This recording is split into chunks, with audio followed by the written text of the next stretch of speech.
Hello, नमस्कार. मी सविताच lifestyle मध्ये तुमचं अगदी मनापासून स्वागत आहे.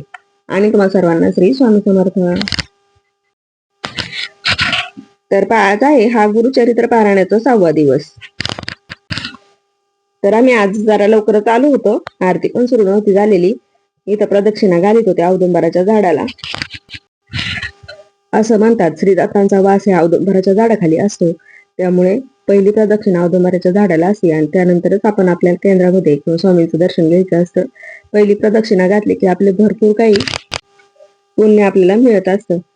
तर इथं पहा, दादा पण होते आणि मग सगळ्यांनीच मिळून अशी छानशी अशी प्रदक्षिणा घातली.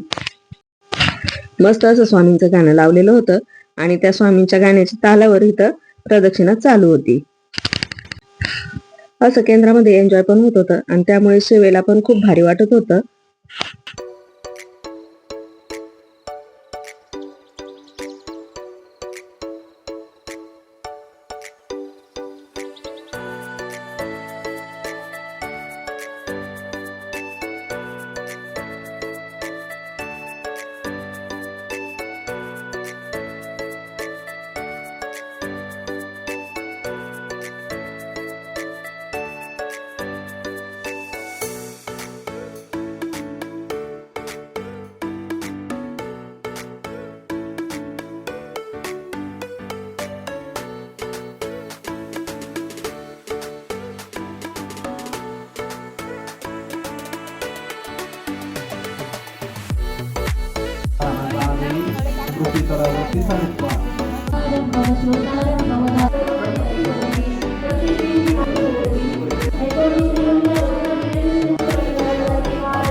दोन्ही लोक न पाहती आपण तुझी कृपा न होय तरी ह्याला पुन्हा पेटीनं श्री गुरु मनती द्विजासी पूर्वजन्मी महादोषाशी केले बहुते बहुवसी बनवली कुस्ती झाला ती संगमासी त्वरित जावे भावेसी संगमात पूर्वदेशी भीमा तेरी रविमा तुम्हाला पुनरपी जावे जाणारी हाती धरुणी कलश दोन्ही आणि उदक दक्षिणी शुष्क काष्टा वेळती अपगेले तुझे दोषी अंग तुझे ओळी रे काष्ट घेऊन डोई गोरी केला तो भीमा तेरी संगमेश्वरा समोरी रोविता झाला बीजवरी जेने रीती हे घ्यायचं, बंद करायचं.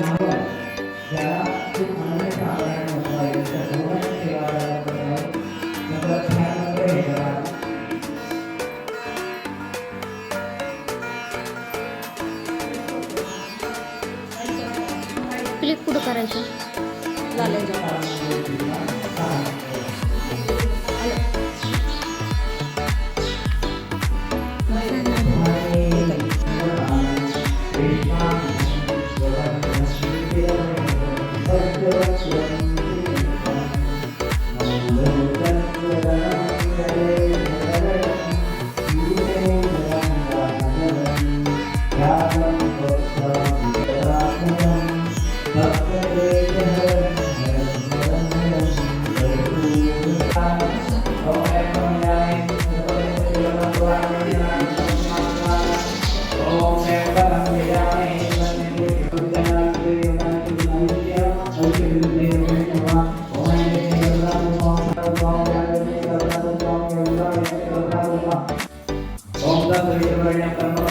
विनाशः तुझ समर्पितो ही कृती अगाध महती तुझी श्रुती जी पुरी जाणते मनातले जगात ऋतुचक्र विविध रंग सृष्टी तले कुणी कुणास सत भासते असत सांगती दे कुणी अता सकल पावतो जीवनी वितर कगुणता हरी जनक अग्निला मापी त्रिलोक जयलापती त्रिलोक तुला समय झाले प्रभाव तो आगळा शिवास तो शोभतो विमल कंठ तो निळा समाधी तुझ लागता मदन जाड टाकी जरी हळू करीत शिव तांडवा प्रलय नर्तनी भासका फिरे भुज तुझे असे मी करती नवी तारका शुभ्रती गोमती जरी गगन दिव्यती तव शिरात बिंदू प्रती शिवे भागीरथा प्रती धरत असे तिला आणि जगात द्वीपसात ते भोग सागरे शोभले समीर नापतू तुझी धरती आत्मजा गगन तेजनी अग्नी तू सात शिव ज्ञात जो समी काय बोलता सांग पण नाही. कापूसच पाहिजे ना आता ते काही कापूस मिळत ना त्याला काय कापूस दारात एक झाड होतं गेल्या वर्षी, मला इतका कापूस निघला.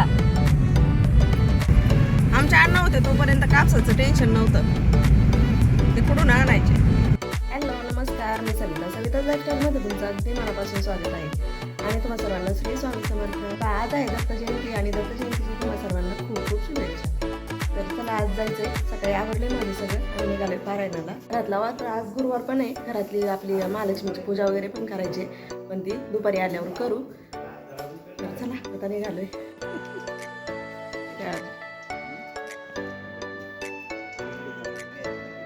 1 वाजता यायचं. 1 कशाचं? 1:45 आरती होईल. हा म्हणलं उशीर होणार आहे, ते काढून नसतं संध्याकाळी वार लागत नाही येताना. त्याला म्हणलं आजचे दिवस जुनं आमचं न ठरवताच मॅचिंग होत आहे साड्यांचं.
तर आज आहे दत्त जयंती, त्याच्या शुभेच्छा मी तुम्हाला दिल्याच.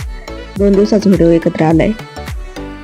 तर आज पण सकाळ सकाळ प्रदक्षिणा झाली, त्यानंतर आरती वगैरे सगळं काही झालं आणि काही सूचना दादा करत होते, त्यासाठी सगळे बसलेले होते. थोडं झाल्यानंतर आम्हाला पारायणाचे काही अध्याय राहिले होते तेवढे पूर्ण करून घ्यायचे होते आणि बरोबर 12:39 दत्त जयंती साजरी करणार होतो. तर आता त्याचं व्हिडिओ शूटिंग मी सगळं घेतलेलं आहे, ते आता तुम्हाला पुढे जाऊन पाहायलाच मिळेल. भगवान दत्तात्रय हे दैवत आणि दत्त संप्रदाय यांचे प्राचीन तत्व प्रसिद्ध आहे. अत्री आणि अनुसूया या अति प्राचीन दाम्पत्याच्या पोटी परब्रह्म दत्त या नावाने अवतीर्ण झाले. 3 नसून एकच आहेत असा अत्रिभाव तसेच असूयारहित अनुसूया अवस्था निर्माण झाल्यावर परमेश्वराने जगाच्या कल्याणासाठी स्वतःचे दान केले, म्हणून दत्त हे नामाभिधान मिळाले. परमेश्वराचा हा अवतार गुरुदेव या स्वरूपात आहे. आजही भगवान दत्तात्रयाचा उल्लेख गुरुदेव दत्त असाच केला जातो. प्राचीन काळी अनेक देव देवतांपासून ते राजांपर्यंत आणि ऋषींपासून ते भिल्लांपर्यंत अनेकांना दत्तात्रयांनी गुरुपदेश केल्याची वर्णने आहेत. गणेश, कार्तिकीय, परशुराम यांच्यासारख्या देवता व अवतारांपासून ते प्रल्हादासारख्या असुर राजांपर्यंत तसेच बलादन, पिंगलनाथ यांच्यासारख्या मुनींपासून ते दूरश्रवा भिल्लांपर्यंत अनेकांचा दत्तगुरूंच्या शिष्यांमध्ये प्रवेश होतो. यदू, आयु, सहस्रार्जुन, कार्तवीर्य, अनर्क आदी राजेही दत्तगुरूंचे शिष्य होते. अनेक संप्रदायांचे आदिगुरू म्हणून हे दत्तात्रय विख्यात आहेत. त्यापैकी अतिशय प्राचीन म्हणजे 5000 वर्षांपासून अस्तित्वात असलेल्या आनंद संप्रदायाचा समावेश होतो. आनंद प्रभू सदानंद आणि हरिपादानंद या आनंद संप्रदायाच्या आद्य प्रवर्तकांना दत्तानुग्रह लाभला होता. संपूर्ण भारतवर्षात दत्तगुरूंची अनेक ठिकाणे आहेत, मात्र महाराष्ट्र आणि कर्नाटकात दत्त संप्रदायाचा प्रसार अधिक झाला असे दिसते. महाराष्ट्रातीलच माहुर हे ठिकाण दत्तगुरूंचे आद्यपीठ मानले जाते. श्रीपाद श्रीवल्लभांची लीलास्थळे असलेली पीठापूर्व पूर्वरपूर नृसिंह सरस्वतींची लीलास्थळे असलेली कारंजा, औदुंबर, नृसिंहवाडी, गाणगापूर ही ठिकाणे दत्तभक्तांनी फुललेली असतात. सध्या तर दत्तभक्तांची संख्या अधिकाधिक प्रमाणात वाढत असल्याचे दिसून येते. त्याचबरोबर सर्व संप्रदायातील समन्वय, ऐक्य, भेदभावरहित वृत्ती वाढावी एवढीच अपेक्षा आहे. भगवान दत्तगुरूंच्या ज्ञानदानाचे उपदेशांचे तेच खरे मर्म आहे. स्वतः दत्तगुरूंनी आपल्या निरीक्षणातून 24 गुरु करून त्यामधील मर्म सार ग्रहण केले होते. संप्रदाय ग्रंथ पंथ कोणताही असला तरी सार ग्रहण करून अंतर्यामी ऐक्याचे मर्म जाणून घेणे आवश्यक आहे. हे दत्तगुरूंनी स्वतःच्या चारित्र्यातून दाखवून दिले आहे.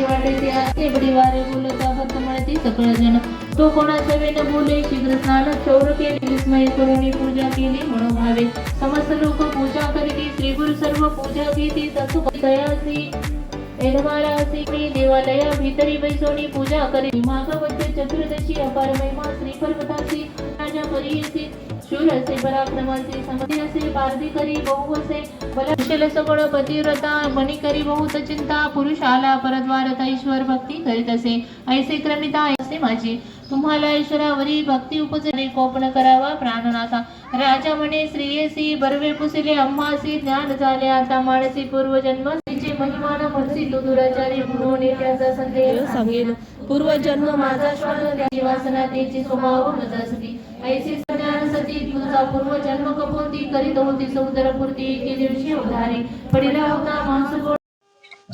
तर पहा, सकाळची सगळी काही सेवा झाली, प्रदक्षिणा झाली, त्यानंतर आरती झाली, स्वामींचा अभिषेक वगैरे सगळं काही झालं. गुरुचरित्र पारायण राहिलं होतं वाचायचं, ते सगळं वाचून झालं. आणि दत्त जयंती निमित्त मंदिर सजवायचं होतं, त्यामुळे भरपूर सारी फुलं आणली होती सेवेकऱ्यांनी. त्याचे सगळे हार वगैरे बनवायचं काम चालू होतं. आणि इकडे दादा होम चालू होता. होमामध्ये आता आपल्याला बली द्यायचा होता ना, तर ते दादा सगळं काय करत होते ते एवढं सांगता नाही यायचं मला सगळं डिटेलमध्ये, परंतु त्याची पूजा दादा करत होते. आपण जे 6-7 दिवस जे काही याग केले ते ह्या होमावरतीच केले. त्यामुळे दादा असं म्हटले की बाबा हे दिवे लावून त्याचा काहीतरी बळी द्यायचा आणि ते दिवा बाजूला नेऊन टाकायचं. ते दाखवले मी तुम्हाला याच्यामध्ये, डिटेलमध्ये मला नाही सांगता यायचं.